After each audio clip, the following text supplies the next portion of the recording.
এই সব সম্পত্তির দলিল, এটারে ভাগাভাগি করতে হইব।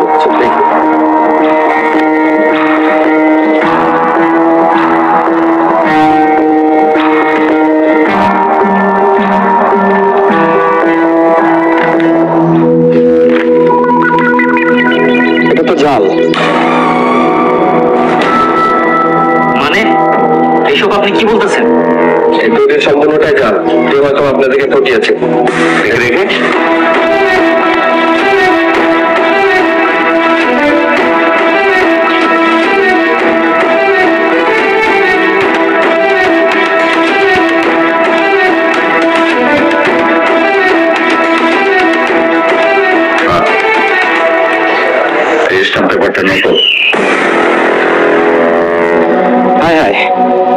এমনি আমারে ঠকাইলো। ঠকবাজি শিক্ষা কিভাবে হয় সাহেব? তুই? হ্যাঁ আমি। আপনি যেমন ভুয়া শান্ত সাইজা ম্যাডামরা বোকা বানাইছিলেন, তেমন আমিও ভুয়া কাগজপত্র দিয়া আপনার বোকা বানাইছি। তার মানে আমার কোনো সম্পত্তি খাওয়া যায় নাই? না ম্যাডাম, আপনার সম্পত্তি আপনারই আছে। না না না না, এটা কোনোভাবেই হইতে পারে না। এমনটা হয়েছে, কালকে যেমন ম্যাডামরে ঘাট ধাক্কাতে বাইর করে দিয়েছিলেন, তেমন আজকা ম্যাডাম আপনার ঘাট ধাক্কাতে বাইর করে দিব। আম্মা, আমার ভুল হয়েছে, আমার ক্ষমা করো। বেরিয়ে যা, বেরিয়ে যা আমার বাড়ি থেকে, তা না হলে কিন্তু পুলিশ ডাকো। চেয়ারম্যান সাহেব, আপনারা কই যেতেছেন? আপনার যারা কাজ করছিল তারা পালাইতেছে। রোজা, খন্ড প্রতারক, তোকে আমি জানে মেরে ফেলবো। তুমি না আমাকে ভালোবাসো? আমি ভালোবাসি ফুপুর ছেলেকে, তোকে না। যা ভাগ এখান থেকে। কি হলো, ভাগবেন না পুলিশে দেবো?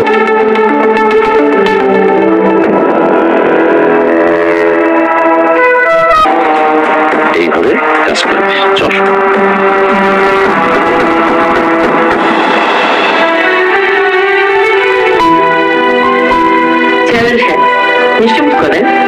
চৌধুরী সাহেবা, কোথায় আছে না, শুভ কাজে দেরি করতে নাই। আগে শুভ কাজ শুরু করে শুভ কাজের পর্বটা শেষ হলে পরে আমরা সবাই মিলে মিষ্টি খাবো। ঠিক আছে, আন্টিটা করিয়ে দেবে। জি আম্মা। তুমি তুমি কি ভাবছো তুমি লুকায় লুকায় আরেকটা বিয়ে করবা আর আমি সেটা জানতে পারব না? এই মেয়ে, কে তুমি? কি বলছো এসব? কি কইতাছি সেটা উনারে জিজ্ঞাসা করেন। ঘরে বউ থুয়া আরেকটা বিয়ে করতেছে। ঘরে বউ রেখে মানে? শান্ত, এই মেয়ে এসব কি বলছে? না মানে আম্মা, এই মেয়েকে তো আমি চিনি না। কি তুমি আমার চিনো না? এই মেয়ে কোথায় গেছো তুমি? আর কি সব উল্টাপাল্টা কথা বলতেছো? আমি উল্টাপাল্টা কথা বলবো কেন? সে আমার স্বামী, সে আমার বিয়ে করছে। এই বিয়ে যে করছে তার কোনো প্রমাণ আছে? হ্যাঁ প্রমাণ আছে, আমাদের বিয়ের কাবিননামা আছে।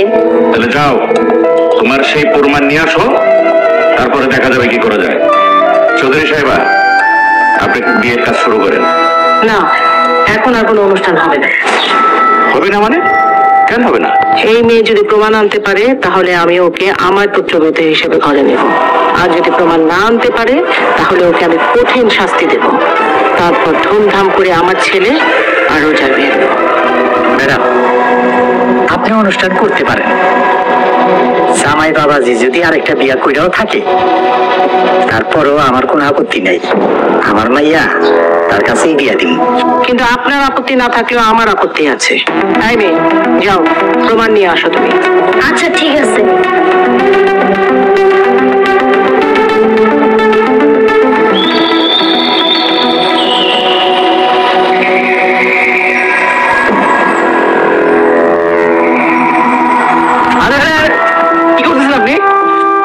আমার আটকেন না, আমার মরতে দেন। আত্মহত্যা করে সারা জীবন জাহান্নামে থাকতে হয়। মানুষ তো দুনিয়ার আগুন সহ্য করতে পারে না, আপনি জাহান্নামের আগুন সহ্য করতে পারবেন তো? আমি আর কি করবো কোন? বিয়ার 1 বছরও হয়নি, আমার জামাই আমার আরেকটা বিয়া করতেছে। বিয়া তো হয় নাই, বড় ম্যাডাম কইছে প্রমাণ আনতে। আপনি যদি প্রমাণ দিতে পারেন, বড় ম্যাডাম আপনার প্রাপ্য সম্মানটা আপনার ফিরাই দেব। উনি অনেক ভালো মানুষ। আমি প্রমাণের জন্য যাইতেছিলাম, কিন্তু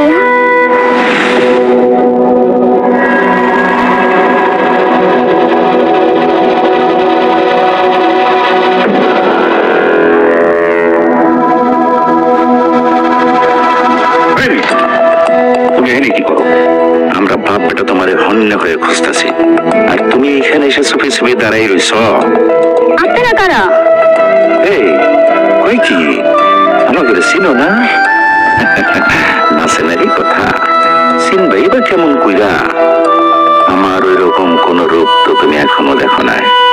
ওই মাইয়া, আমি হইলাম এই এলাকার চেয়ারম্যান মোকলে চৌকিদার, আর এই হচ্ছে আমার ছেলে রাশেদ চৌকিদার। শোনো মাইয়া, তুমি যদি কোনো প্রমাণ নিয়ে এই এলাকায় আসো তাইলে তোমার আমি এমন কঠিন মরণ দেব, তুমি 3.5 হাত কবরে গিয়েও